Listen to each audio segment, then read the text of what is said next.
cars. You all know them, you all love them. If you're Jay Leno, they like to explode in your face. But today we're going to be talking about cars and the type of people and personality traits you see with those different specific car brands, okay? Car number 1, Chevy. Now, Chevy drivers always confuse me because they're not what I expect.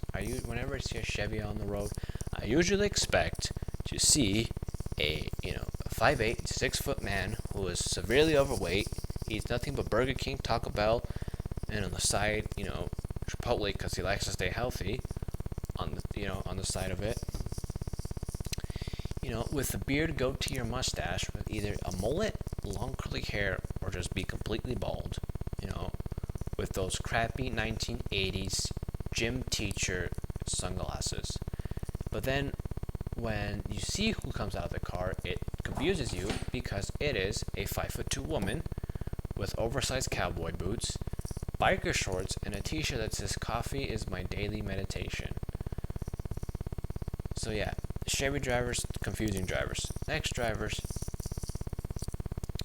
right? They're kind of more of, I like to call them sweetheart drivers. They're not always sweet, but the reason I call them that is because you mainly see old people driving this car brand, right? It's Ford. Every time I see somebody driving a Ford, right, whether it's the 150, the Ranger, the 250, the Explorer, something like that, they're always old people. Why the hell does Ford only have old people drivers? It's very rare you see a young person driving a Ford. Majority of the time, it's somebody who's over the age of 75. Okay?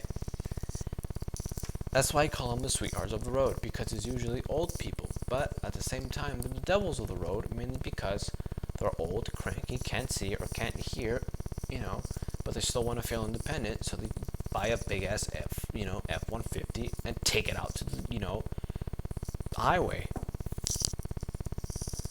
Before, I call them the sweethearts of the road, mainly because it's mainly old people that drive them. Now, next one is kind of the opposite. You see this one with mostly young people, right? This is kind of like the opposite of Ford, but they're assholes. These are the assholes of the roads, right? And I know specifically, mainly because I used to drive this specific car brand for about a year, and that car brand is Nissan. Yes, you heard it right, people. Nissans, you can all agree with me, Nissan drivers are the assholes of the road. And I know that from first-hand experience because I used to be a Nissan driver. I still have some of that Nissan rage in me. I still cut people off and shit, which I know I shouldn't do that because one of these days I might get shot, But I can't help it. But Nissan drivers usually tend to be young, usually between the ages of 17 and, 27 or 28. And they're usually assholes, They usually just gun it whenever they feel like it. They cut everybody off. They don't use their blinkers.